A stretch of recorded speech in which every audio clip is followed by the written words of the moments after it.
আসসালামু আলাইকুম ভিউয়ার্স, সবাই কেমন আছেন?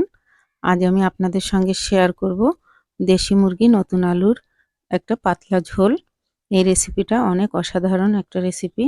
বন্ধুরা, এই শীতের দিনে এমন পাতলা ঝোল সবারই পছন্দ এবং স্বাস্থ্যসম্মত। তো চলুন বন্ধুরা, দেশি মুরগির পাতলা ঝোল কিভাবে রান্না করি সেটাই আপনাদের সঙ্গে শেয়ার করব। তো প্রথমে আমি 1 কেজি ওজনের একটা মুরগি সুন্দর করে কেটে ধুয়ে পরিষ্কার করে নিয়েছি, আর কিছু আলু কেটে নিয়েছি।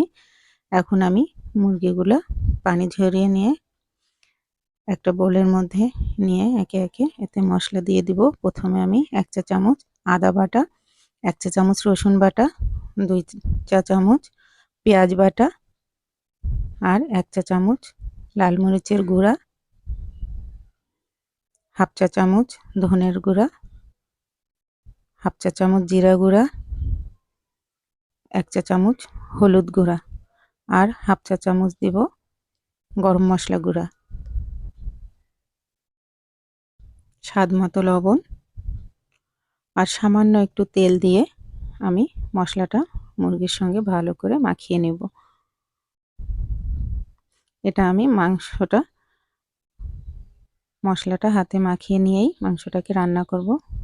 এভাবে রান্না করে দেখবেন বন্ধুরা, আপনাদের ভালো লাগবে।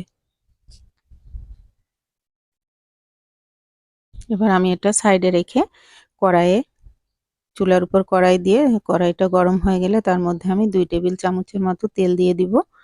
তেলটা গরম হয়ে গেলে আমি মশলা মাখানো মুরগির মাংসটা ঢেলে দিব।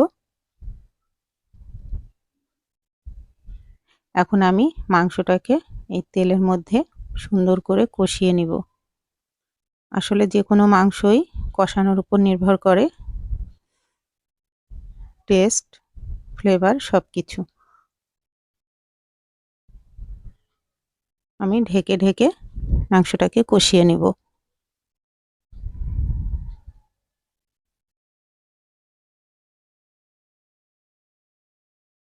মশলাটা যখন ভালো মতো কষানো হয়ে যাবে, এ পর্যায়ে আমি এখানে একটা টমেটো কেটে রেখেছি, ওটা অ্যাড করে দিব। দিয়ে আবার ভালো করে কষাবো। আমি এটা ঢেকে ঢেকেই কষিয়ে নিব, তাতেই আমার 50% কুক হয়ে যাবে।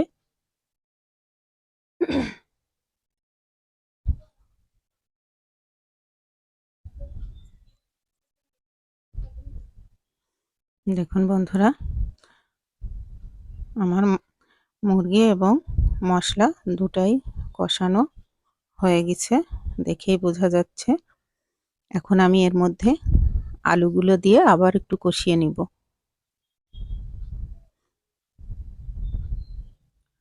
নতুন আলু সিদ্ধ হতে বেশি সময় লাগে না, তা অল্প 1-2 বার কষিয়ে নিলেই হয়ে যাবে।